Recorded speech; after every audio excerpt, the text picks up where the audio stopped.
आज Pune agree hackathon या उपक्रमामध्ये कृषीच्या क्षेत्रामध्ये अतिशय सुंदर अशा प्रकारचे विविध संशोधनं हे मांडण्यात आले। त्यातल्या 9 क्षेत्रांमध्ये 18 लोकांना आम्ही पुरस्कार दिले आहेत।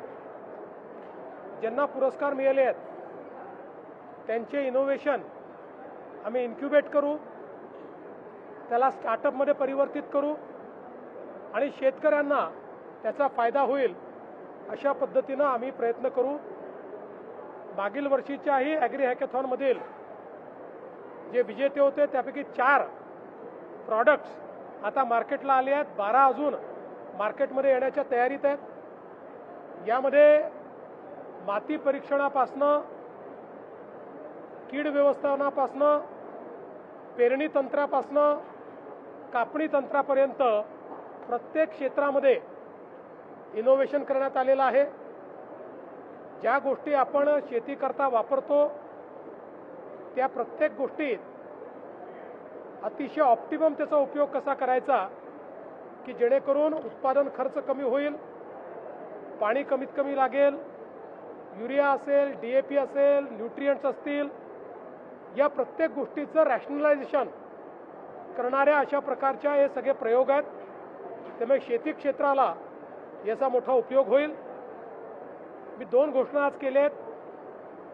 हे जे पुणे ॲग्री हॅकॅथॉन आहे हे पुढच्या वर्षीपासनं संपूर्ण महाराष्ट्राच्या स्तरावर आम्ही करू। त्याला महाराष्ट्र ॲग्री हॅकॅथॉन म्हणण्यात येईल आणि याच्यामध्ये पहिला पुरस्कार दरवर्षी एक पहिला पुरस्कार हा स्वर्गीय अजितदादा पवार यांच्या नावाने देण्यात येईल।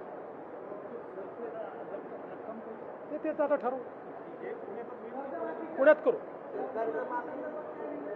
कर्जमाफीच्या संदर्भातली आमची तयारी अंतिम टप्प्यामध्ये आहे। या संदर्भात कॅबिनेट सब कमिटीची बैठक झालेली आहे। काही अधिकची माहिती आम्ही मागवली आहे, ती आल्यानंतर आम्ही ही प्रक्रिया सुरू करू। 30 जून पूर्वी कर्जमाफी आम्ही करणार आहोत। काल मला पार्थ पवार येऊन भेटले। काही 2-3 प्रशासनिक विषय होते, काही राजकीय विषय होते, त्याच्यावर त्यांनी माझ्याशी चर्चा केली। मला असं वाटतं की आम्ही मित्रपक्ष आहोत, त्यामुळे ते मला येऊन भेटणं ही काही फार मोठी बातमी आहे असं मला वाटत नाही।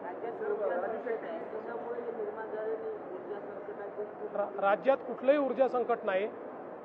आपल्याला आवश्यक त्यापेक्षा जास्त ऊर्जा आज आपल्याकडे आहे। एखाद्या ठिकाणी कधीतरी ग्रीड फेलियर होतं, त्यामुळे काही काळाकरता, काही तासांकरता संकट तयार होतं, बाकी राज्यात भरपूर वीज आहे।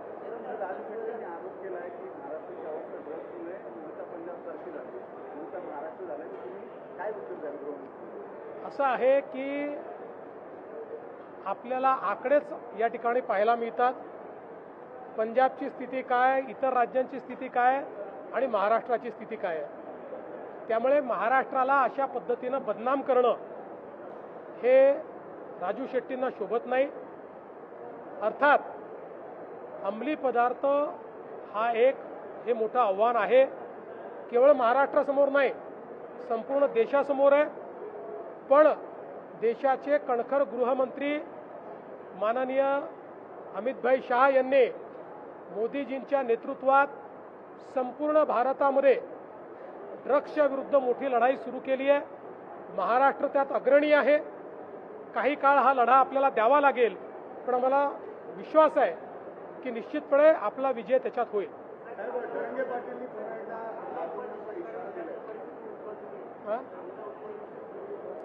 असं आहे की आता जी काही आंतरराष्ट्रीय परिस्थिती आहे त्यामुळे आपला कांदा बांगलादेशातही जात नाही आहे, आखाती देशातही जात नाही आहे, उत्पादन अधिक आहे, त्याला खरीदार कमी आहे आणि म्हणूनच कालपासनं केंद्र सरकारने इंटरव्हेन्शन सुरू केलं आहे।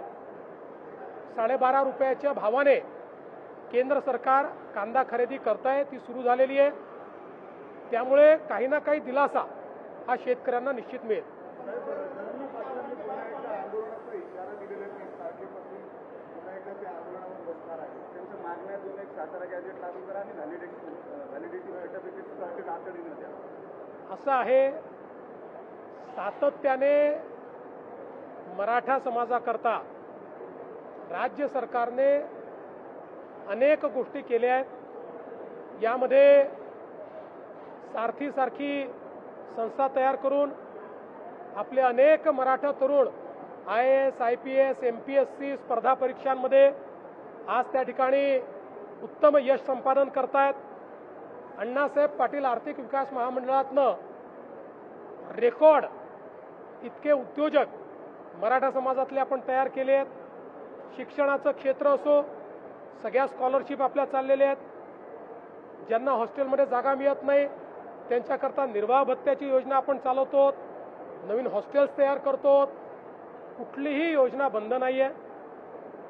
या ठिकाणी प्रमाणपत्र मागितलं आहे आणि खूप प्रमाणपत्र पेंडिंग आहेत अशी परिस्थिती नाही.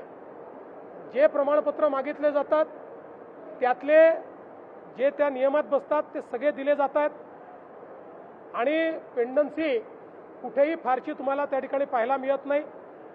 आता याची जी काही व्हॅलिडिटीची प्रोसेस आहे ही प्रोसेस सर्वोच्च न्यायालयाच्या निर्णयानुसार केली जाते. त्याची कमिटीही सर्वोच्च न्यायालयाने तयार केली आहे. त्याचे निकषही सर्वोच्च न्यायालयाने तयार केली आहे.